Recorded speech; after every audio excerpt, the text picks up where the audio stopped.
Welcome, everybody. This is the Tony Saracino Baseball Show, and I've been pushed into doing this is my inaugural podcast, and I've been pushed into doing this by the New York Mets, who I blame entirely for me having to come out and make a video and probably a regular podcast occurrence daily after each game, because I'm watching this ball club. After the lost weekend in Arizona, I mean, we had 7 hits on Saturday and 7 hits on Sunday. 12 hits total for the whole series. 1 win. Okay, so now we're 10 games under 500. And since June, we're going to talk about how we got here. Since there's no game tonight, this is Monday, May 11th. Mets are off tonight. Yanks are playing in Baltimore. So since June of last year, the Mets are about 30 games under 500. And since they've had Soto, by the way, they're an under 500 team for the 200 games that he's played with them. And I think we can get past, even the most optimistic Met fan can get past the fact that we're now 40 games into the season. That's 25% of the season. And 10 games under 500, 12 and a half behind the Braves in the division. 8 games out of the wild card and the worst record in the National League. On Sunday, they put out a lineup. This is a team with a $322 million estimated payroll for 2026. And this is the Met lineup for Sunday. Juan Soto and Bo Bichette. Okay, great. Solid, professional baseball players. Soto's a, 990, OPS guy. Bichette has just been a hitting machine, except for 1 year that he was hurt in Toronto. So maybe a little bit of adjustment for him. Neither one of them are hit. I mean, Soto's on a 2 for 26 slide right now, so he's down to 264. And Bichette's really struggling his first year in New York right now. He's at 222. Listen to the rest of this lineup after Soto and Bichette. Austin Slater, Mark Vientos, Marcus Seaman, Andy Ibanez, Tyrone Taylor, Carson Bangs, and Luis Torrens. Okay? That's a team with a $320 million payroll. That's the lineup that you put out here. You would think, now I know they lost Lindor, and that's an excuse, but with $320 million, maybe you'd have a little bit of depth on this team. Torrens had 2 hits yesterday. He had half the Mets hits, and he's hitting 196. So it starts with David Stern. He's getting hung in effigy in New York right now, and he should be, because he's not a New York guy. He doesn't understand what a New York player is, what's required here. Cohen went out, signed Soto, big splash. And it was important that he did that. What he basically told New York was that the Mets are not going to get outbid by the Yankees on a player if they want that player. And I think that was really important for the Mets and the Mets fan base to understand that. And I think Soto was the right acquisition. But let's get into something very, very important. Because Soto's been in New York. He played a year with the Yankees, had a great year with the Yankees. Walk-off championship series home run. Oh, it wasn't a walk-off, pardon me. They were in Cleveland, but, home run put the Yankees ahead. Magic moment. But he played in New York under special circumstances and a very protective umbrella. It was called Aaron Judge. There's none of that here right now, okay? He comes here. You all know the rumors. He doesn't get along with Lindor. You got $85 million between those 2 players this year, and if you're telling me they can't get along, then you have no chemistry on your team, and you're seeing that right now with the Mets. The Mets, this started since June. I can start with their manager, okay? I think Carlos, I was on board with him. They went to the championship series against the Dodgers, and they lost, but it was a good series. They go out, they sign Soto. Here come the Mets. They start off hot last year. Okay, they're 17 games over 500 at one, 18 games over 500. I think they were 42 and 25. I mean, they just came out smoking. And all of a sudden, whether this is David Stearns in the front office managing this team, or Mendoza decided to manage every game like it was the 7th game of the World Series, the Met pitchers started going 4 and 5 innings. The bullpen got blown out. And the Mets end up missing the playoffs to Cincinnati Reds, a team, a small market team, Midwest, and, a $280 million payroll last year. and the Mets go 83 and 79. He gets rid of 3 players from that team. Okay, he gets rid of Pete Alonso, who he never liked. He never fit into Stearns' computer. Homegrown Met. Okay, homegrown Met. Something the Mets don't have a lot of. If you go back from 1962 and you look at the face of the franchise, how many have stayed with the Mets? Okay, I'll go way back for you guys. I'll say Ed Kranepool. Okay, original, he wasn't on the Mets in April of 1962, but he did play with them in an inaugural season as an 18-year-old and was with the Mets through 1980. Let's keep thinking. David Wright is the next guy that comes to mind. And he's about the best all-time Met who wore the Met orange and blue for his entire career. Not Jacob deGrom, not Tom Seaver, Madlack, Kuzman, Strawberry, Gooden, Jose Reyes. None of them stayed long enough to come for the Mets. Here's a guy, homegrown guy, understands New York. He's going to have 1,500 RBIs for his career. Anybody who thinks that Pete Alonso didn't play a very, very strong first base, you weren't watching the games in and out. Keith Hernandez said constantly he's improved. He could scoop the ball. Did he have the most range? No, but he got to a lot of balls, made plays, didn't hurt the Mets in the field at all. They got a guy over there now, Mark Vientos, who, although he's not hitting poorly, I know his numbers aren't great, but he's hit the ball pretty hard, and he's hitting some bad luck. He can't catch. I give him a net. He's not going to catch the ball. They got this guy playing first base out of position. He's a DH. Third base, you got Bo Bichette. Bo Bichette is a bad shortstop.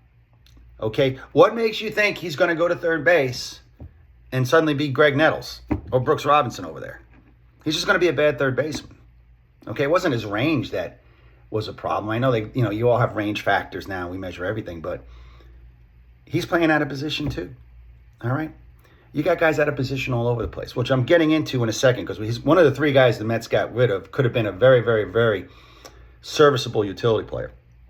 Okay, so you get rid of Pete Alonso. I don't need to go through Pete's numbers. Okay? All-time Met home run leader. He might not have come cheap, but you replace him with Jorge Polanco and Vientos. Polanco went down. Polanco's had an injury history. He's had 1 year, hit 38 home runs. After that, he's been up and down. Hard to stay on the field. You got rid of a solid 35 to 40 home run guy who can knock in anywhere from, 1 year at 88, 92. He'd be from 100 to 120 runs with Soto hitting in front of him. Okay? And if Lindor was healthy, which he's not. But he'd have over 100 RBIs easy. And you just threw him aside. Okay, so there goes Alonso. And you got Brandon Nimmo. Okay. You trade Brandon Nimmo for Marcus Semien. Okay? Who, go look at his numbers. If he wasn't on the downside of his career offensively, I don't know what is. I don't know what to say. So they trade him. Seaman's got a contract. Seaman has got $72 million left on his contract for the next, between this year through 2028. Okay? If this guy has a 750 OPS this year, I'd be shocked. All right? And, run prevention, David Stern in the field, we know the joke. I'll say it one more time. Run prevention in the Met offense. That's pretty much what this has come down to. Okay? Because the Mets can't score. They can't hit. And this is what you see. They got rid of Brandon Nimmo. Brandon Nimmo was over 20 home runs and over 90 RBIs last year. And he's 260, 265 today. Guys, I know a lot of the young guys. I grew up watching ball in the 70s and the 80s and the 90s. And, it wasn't uncommon to have 25, 300 hitters in the league. Okay? It's a little bit harder to hit. I know between launch angle. I think the real factor in hitting today is these guys face 3 or 4 different pitches sometimes in a game. So it's very, very difficult. Here's a guy hitting 265, which in my opinion is 285 based on 1986 numbers. Drives in over 90 runs. The guy hustles every time he's in between the lines. Okay? Which Mets could use. All right? And they dumped this guy for Marcus Semien, who they're gonna throw him again $72 million. All right? Why'd you get rid of Nimmo? You didn't get along with Lindor? Is Nimmo a Republican and Lindor is a Democrat? His wife works for Mandani. This is what this is going to be about? Which, again, goes back on the manager, okay? Because if he can't make this work, what are we talking about here? You can't get these guys to get along in the club. I said, we got to trade somebody? All right? I mean, I liked Mendoza when he got here. But he is managing now scared and desperate. And you can see that every game. He pulled Scott from the mound. I mean, he didn't even get the 5 innings yet. Great. If it's September and this is a big game and your bullpen's well rested, fine. It's April. It's April. Okay? May now. We're in the second week of May. And he was pitching effectively. He needed one more out. Maybe even start the 6th inning. But no. Pulls him. Eventually, John Smoltz's theory, and I agree with you, you're going to run into a relief pitcher that is going to cost you. Somebody's not going to have it that day if you got to throw out 4 pitchers. And boom, grand slam, fair, foul, doesn't matter. It's grand slam. So you got a manager here, managing scared, and he's not a strong enough personality to get these guys, if they're talking politics or Lindor and Soto, who reached out to who should have kissed the ring, I don't care. You put Pat Riley on this team, Pat Riley's walking in that locker room, and he's kicking ass. And he doesn't give a shit about your egos or anything. And I'm sorry I cursed. This isn't going to be that kind of podcast where I use profanity. I'm not a big shtick guy or anything like that. I have my moments where I get frustrated. But I look at Mendoza and, yeah, you can fire him. It's not going to help, but you can fire him. They couldn't keep Nimmo. They got rid of Nimmo. I'm positive they got rid of Nimmo because he didn't get along with Lindor. So Lindor is now starting to be a problem. And then you get rid of McNeil. Okay. McNeil is probably, of the 3 offensive players that the Mets didn't bring back. He had a batting title, but he was struggling offensively, I think, to find a little bit more power last year. Average has been down. But how about this? You got Bichette. Now you got Lindor down, right? You got Seaman at second. You got Vientos playing first. You got Beatty out in the outfield. Mets love playing guys out of position. Anybody remember Todd Hundley playing left field for the Mets? Trust me. The Mets love playing guys out of position. They put Juan Samuel in center field. Okay? Well, I mean, it was comical. They had some guys out there playing center field. I can remember when Tom Glavine came here, they had some guys out in center field that he would look back and be like, yeah, and realize that's not Andrew Jones out there anymore. So if you had McNeil here was a guy, he didn't have to be in the starting lineup anymore. Here's a guy who could have got 300 at-bats, playing 4 positions. They could have moved Bichette back over to short, although, I mean, he's not a good shortstop, but he knows the position. And you could have had Beatty go over to third, McNeil in the outfield. Now you can move things around, and the guys aren't out of position because McNeil was a really, really, really strong utility guy, which is the role best suited him. But he's not here anymore either. There's another guy you got rid of. They didn't get rid of, they got rid of Diaz. He's coming off a huge year as a closer. I get it. He got hurt with the Dodgers right now. Really only Nimmo's off to a great start, but I don't care. I'm positive if Pete is here right now and Pete's hitting 235, he's got 8 or 9. He's leading the club in homers and he's leading the club in RBIs. Okay?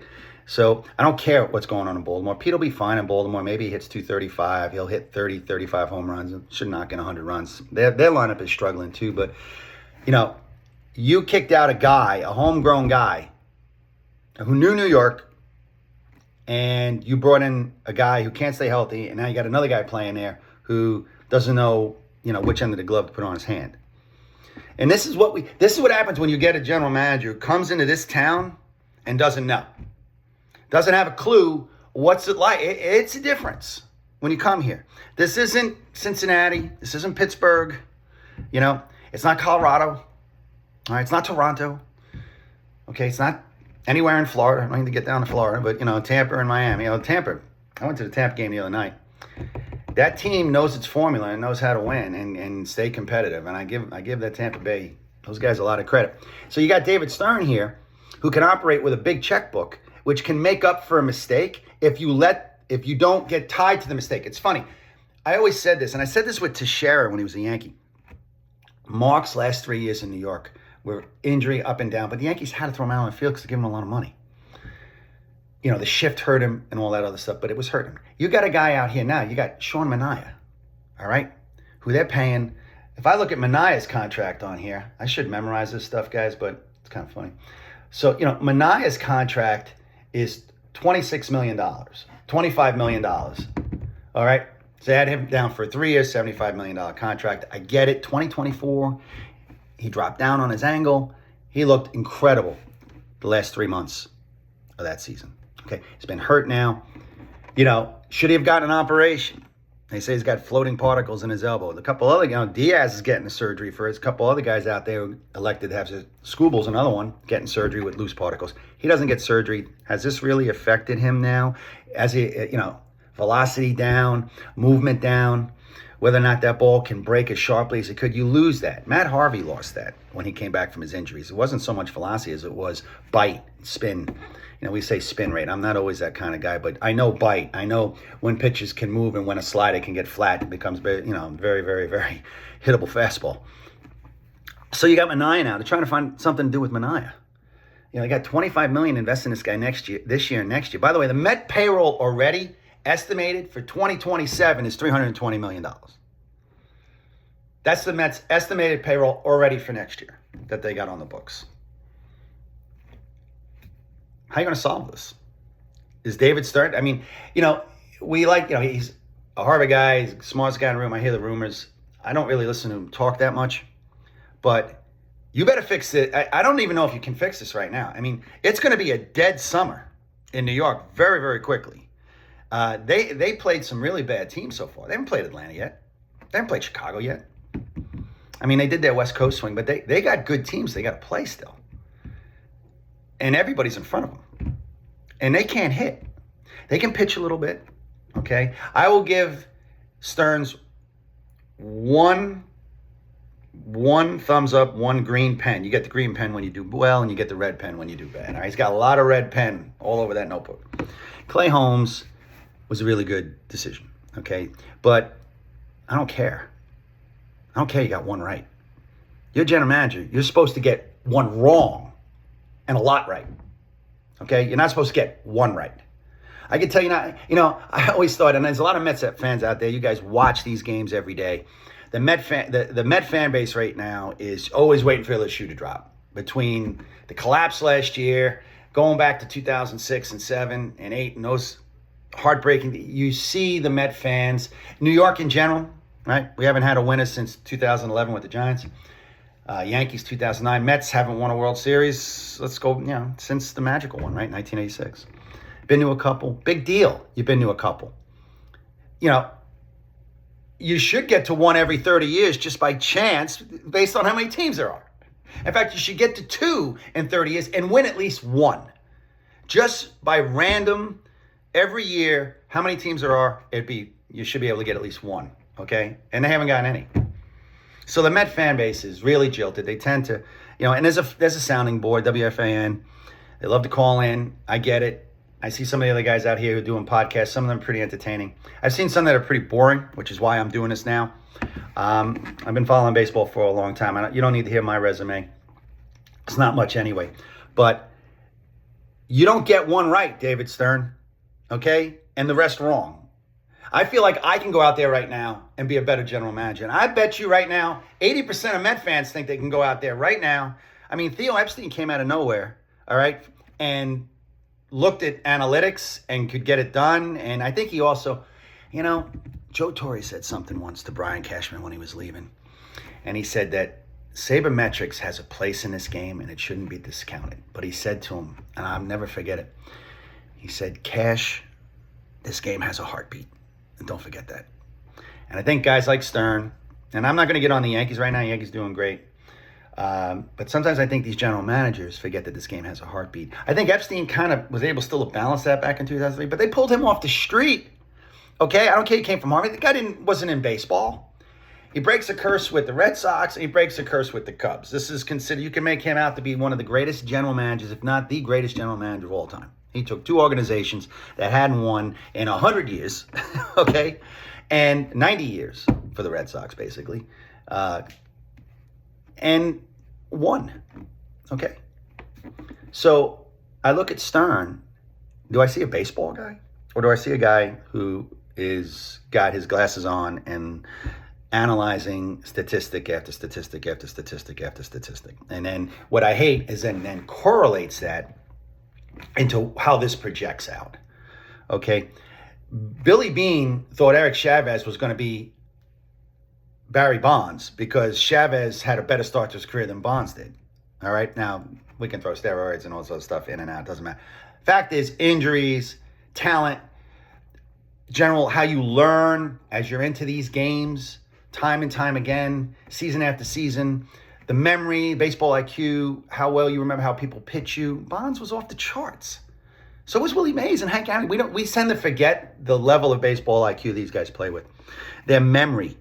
They're like computers up there. They have a really innate baseball sense to feel out situations and recall things and what to expect and look for and anticipate just enough to turn a 94-mile-an-hour fastball that's on the inside part of the plate and hit it over left field wall. That's what you have there.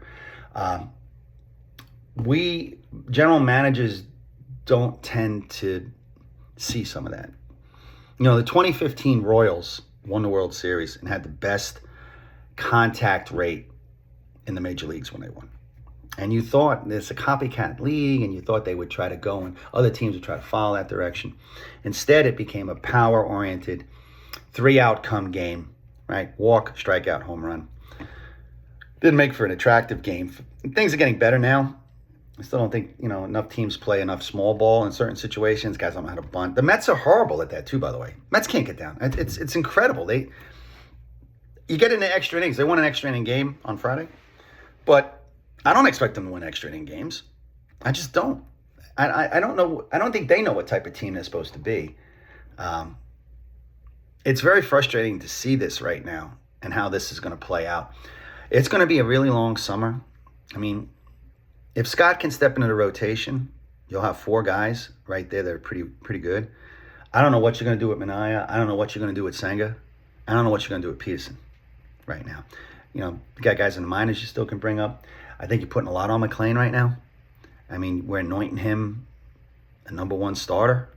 Thank God you got Clay Holmes kind of pitching like a number 1, but you're making McClain a number 1 starter after 15, 16 career starts. I mean, you just can't, unless you're Paul Skeens. I mean, maybe he'll turn into that. I don't see it really. And Skeens is in his 3rd year now anyway, so it's a lot different. I don't think McClain was in that boat. And if you look at his stats in the minors, he's never pitched like he's pitched when he got up to the Mets. It took some time. Can the Mets fix this? I don't mean to hurt. I mean, I'm not coming on every day after a Met, win and being negative and a Met loss and being even more negative. Can the Mets fix this? If you don't get Lindor back, I don't see them being able to fix that without Lindor. I mean, he's so critical to their offense and the leadoff position. And they don't have any depth to really come in and fill that void. I don't see this offense taking off. And I don't see Juan Soto being in the leadoff spot helping the ball club. I think that's ridiculous. I'm an old school guy. I really think Soto should be batting 3rd. I don't like power hitters batting 2nd. I get it, but things have changed. Nobody's got a Ricky Henderson leading off anymore. And if anybody watched baseball as much as we did growing up, you could see Ricky Henderson in a tie game in the 8th inning. Ricky Henderson gets on base. You're terrified. Nobody out. Ricky Henderson walks. He win the game right there. Score a run. Don't need a home run. 2 stolen bases. You're not going to stop it.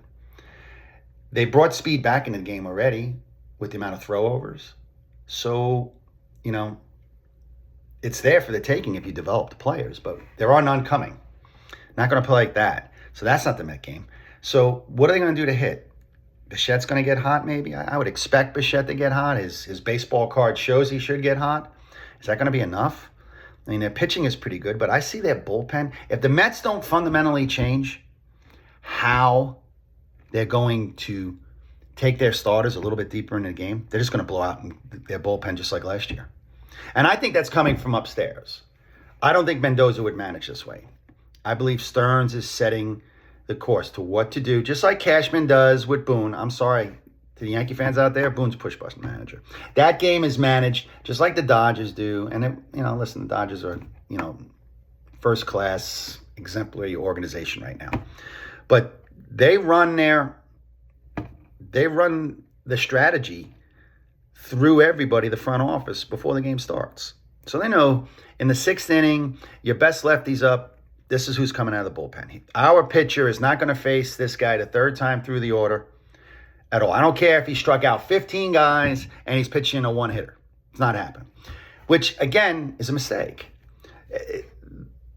And it's killed the Mets, by the way, because they don't have a great bullpen. I mean, Brazoban, what's going to happen, and this happens to every one of the Met bullpen guys, he'll pitch well for the next month until they blow him out, and then he'll be horrible and useless in August and September. That's what's going to happen with Brazoban. They're just going to overuse him because he'll be the only effective guy that comes out of there. So I don't see, the Mets better do something to give this fan base some excitement, or it's going to be a very long Yankee summer. It's that simple. They're going to need to step up and really pull something off here, and I don't know if it's possible.